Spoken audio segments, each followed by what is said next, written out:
Click version 1, installan po natin ang mini driving light.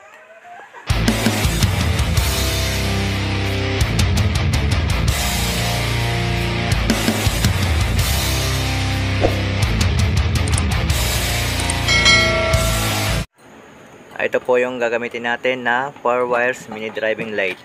Meron siyang 4 na wire, black para sa negative, yung dilaw para sa dilaw na ilaw, yung puti para sa puting ilaw, at yung pula, yung pinagsabay na puti at dilaw na ilaw, gagamitin natin sa horn with pass light.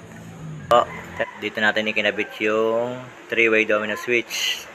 Tapos yung linya niya, yung tatlong wire, yung isang wire ng domino switch ay papunta doon sa number 86 nung pang low beam na relay.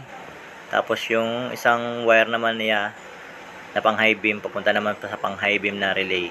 Tapos yung pinaka common wire niya i-connect natin sa accessory wire dito sa tapat na to. Hanapin nyo lang dito yung pinaka accessory wire ng kulay black. Tapos yung negative nung dalawang LED driver ng mini driving light at saka yung number 85 ng dalawang relay, pinagsama natin, kakabit natin sa ground. Tapos po yung white wire nung dalawang LED driver, siya po yung iseset natin na high beam. Connect natin sa number 87 nung pang high beam na relay.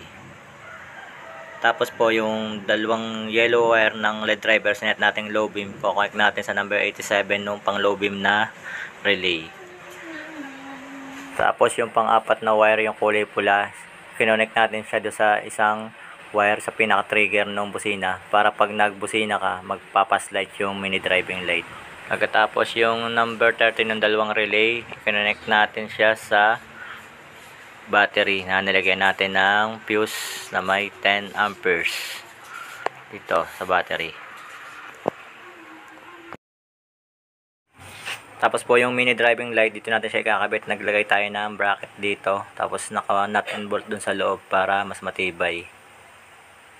Hindi ko po naipakita isa-isa yung pagkaka-wiring ko, kaya ito na lang po ang sundan niyo po, yung wiring diagram na ginawa ko. Ito po, okay na siya, set up na siya. Yung 3-way domino switch, nandito siya sa may kabitan ng side mirror. Ito, dito natin siya inilagay sa may left side ng side mirror. Tapos yung kanyang mini driving light, dito siya natin inilagay. Nilagyan siya natin ng bracket sa magkabila. Nakatornilyo siya at saka meron din siya natin inilagay na nut and bolt.